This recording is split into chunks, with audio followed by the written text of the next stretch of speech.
Hey people, what's happening? It's Manby Miles here.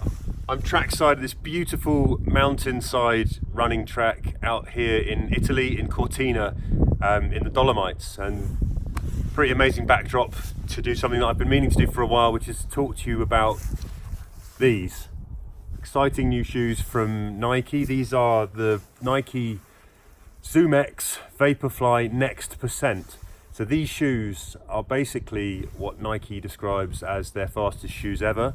They come off the back of the 4% shoes, which were the commercially available sort of scale down of Nike's Vaporfly Elite shoes that Eliud Kipchoge and the other runners wore for the Breaking 2 project.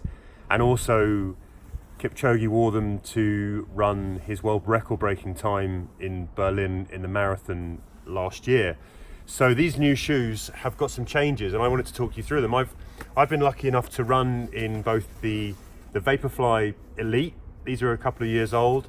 I've run in the 4% and I've now run in these new Next %. And I wanted to talk through some of the differences and how they feel and give you a kind of little rundown, because that's quite a unique position to have been in. So let's kick off with what's new. Basically, these shoes are the same weight as the Nike Vaporfly 4%. There's some more ZoomX foam that's in here. 15% more ZoomX foam has been added across the shoe, and it's changed the stack height at the back and a little bit at the front, and it's also made there less of a heel to toe drop. So these are a flatter running shoe now than the 4% and indeed than the Vaporfly. The upper is brand new as well. There is, it's out with the old Vaporfly Flyknit, which you can see here. So that was, in its day, the Flyknit was, one-piece Flyknit was Nike's kind of cutting edge upper tech, but they've changed that.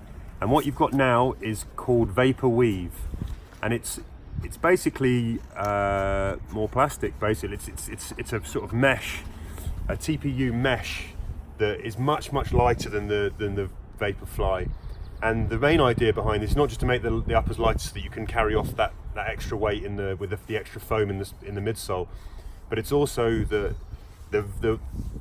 Flyknit had a habit and a tendency to retain water over long distances in wet races and sweat, and this mesh doesn't. It's 10% less water retention than you'll find in the Flyknit, and that means over a long distance, if you're pushing a marathon in the wet, you're going to be gathering sort of extra weight as you go. With these, apparently you don't. That helps with that. The uppers also changed as well. You can see that these bad boys have a tongue. That's been reinstated. That wasn't there in the 4%, and it's not there in the Flyknit, in the Elites. They had a one piece, it was all stitched in. And on the run, what that's done, I think, is to make the shoe actually a little bit more comfortable. It's not quite so tight across the top of the foot, particularly if you've got broad feet. I have, and these, after a while, this bit here did sort of start to maybe pinch a little bit, and it was a little bit tight across the laces.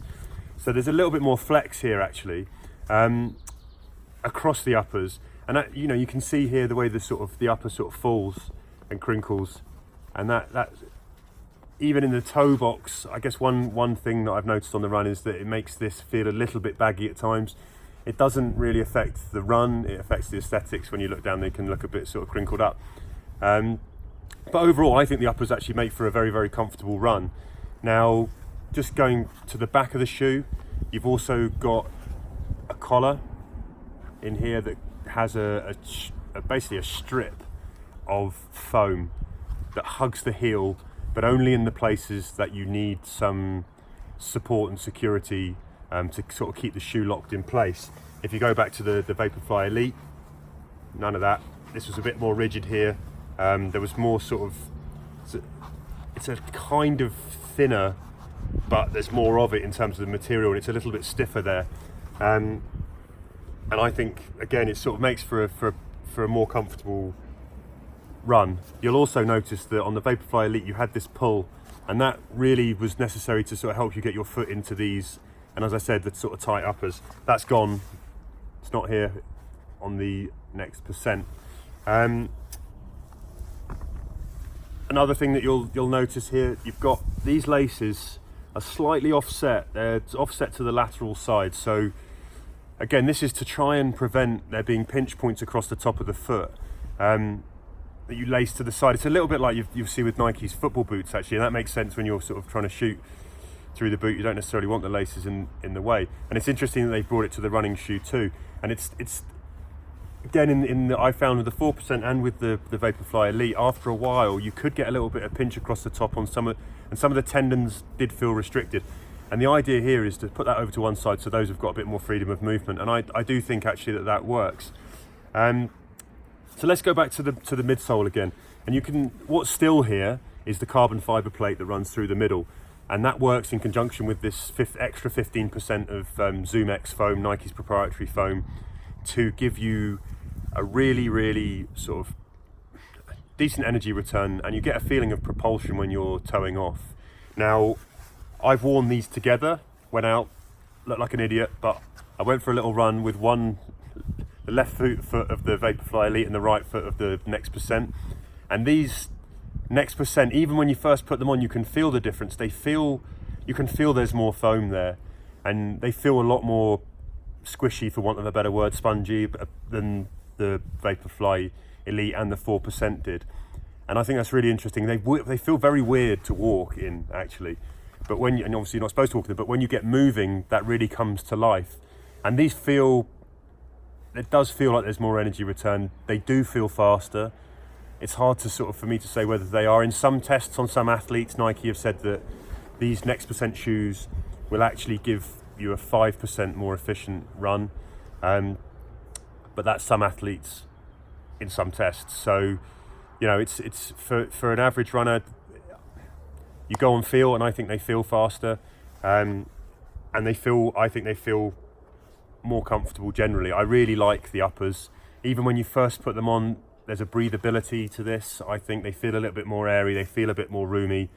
If you like your shoes to hug your foot, and that was something that actually, when I first tried the Flyknit in all the shoes, I really like that sensation of having it quite close and quite secure, a bit like you sort of might get that kind of that feeling of whacking on a suit of armour when you've put on your compression gear. There's something nice about feeling sort of compact and well protected. You don't quite get that, but actually I really like the different sensation that you get in this, where it's a little bit more roomy, a bit more airy than you would have had from the Elite. Other things, so if you flip to the bottom, let's go a little bit close up, you'll also see that there's a lot more outsole, and the ridges, if you can see that on these, are cut much more deeply, and that's to aid traction. There was some feedback from the runners that these, you could see there's not much, these grooves aren't very deep, and runners wanted a little bit more traction on the move, and that's what they've got here. You've also got a slightly more pronounced added bit of support on the heels. I do think that that's actually going to help with durability a little bit as well. There's more of it, and you can see from the Elites that I've run maybe 2 or 3 marathons in, you can see that they've really started to take some hammering, and I think having a little bit more of this more durable outsole is going to help with a little bit of grip, but it's also going to help a little bit with durability.